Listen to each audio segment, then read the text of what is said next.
Make sure that you have everything, and the instructions seem very clear and easy to follow.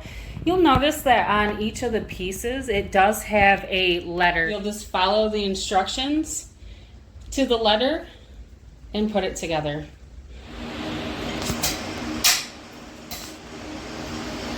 Now we are putting the slats. This is the last piece of the bed frame. It went together very easily.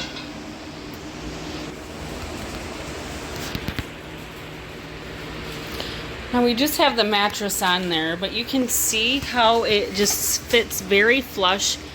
And it's high up, And it's high up, so you can store underneath your bed also.